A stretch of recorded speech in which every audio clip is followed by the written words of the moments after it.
नमस्कार दोस्तों, आप सभी का स्वागत है आपके अपने चैनल मनसा जगत जननी में।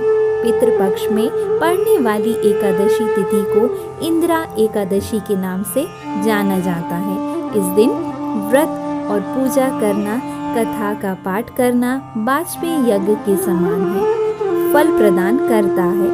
इंदिरा एकादशी विशेष रूप से पितरों की आत्मा की शांति के लिए रखा जाता है। पौराणिक मान्यता है इस दिन विधि पूर्वक व्रत रखने से पितरों के नियमित श्राद्ध और दान करने से पितरों को मोक्ष की प्राप्ति होती है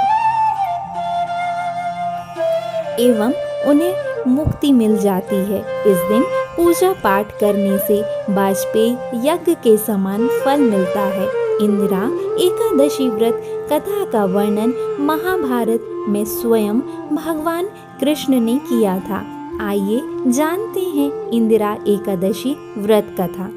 सतयुग में इंद्रसेन नाम के राजा महिष्मति के क्षेत्र में शासन किया करते थे। महिष्मति भगवान विष्णु भक्त एवं धर्म परायण राजा थे और सुचारू रूप से अपना राजकाज कर रहे थे। एक बार देव ऋषि नारद जी का राजसभा में आगमन हुआ।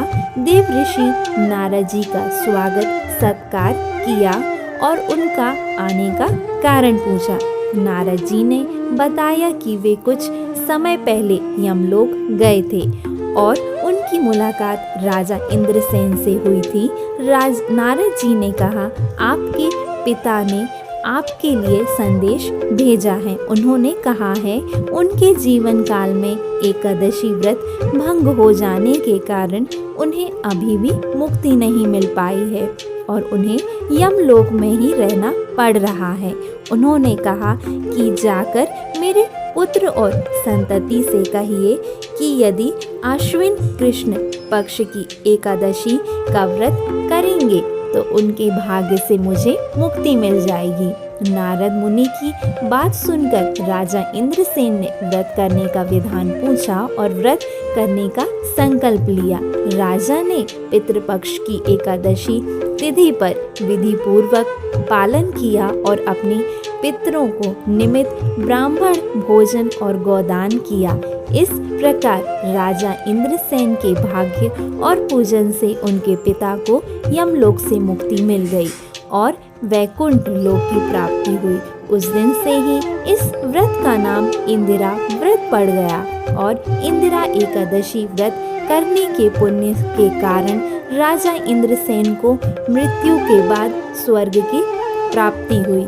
पितृपक्ष में पड़ने वाली इस इंदिरा एकादशी के व्रत से पितरों को मुक्ति मिल जाती है और उनका आशीर्वाद आपके इंदिरा एकादशी के दिन जल्दी उठकर स्नान करने के बाद सूर्य देवता को अर्घ्य दें। फिर भगवान विष्णु का ध्यान करके संकल्प करें। अपने पितृ को याद करके उनकी तस्वीर पर गंगा जल, पुष्प, रोली और चावल का भोग लगाएं और ध्यान रखें कि भगवान के भोग में तुलसी अवश्य रखें।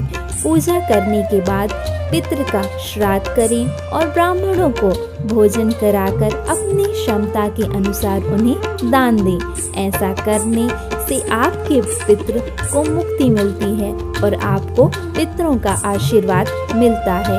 अगर आपको कथा अच्छी लगी हो तो चैनल को लाइक करें एवं सब्सक्राइब करें।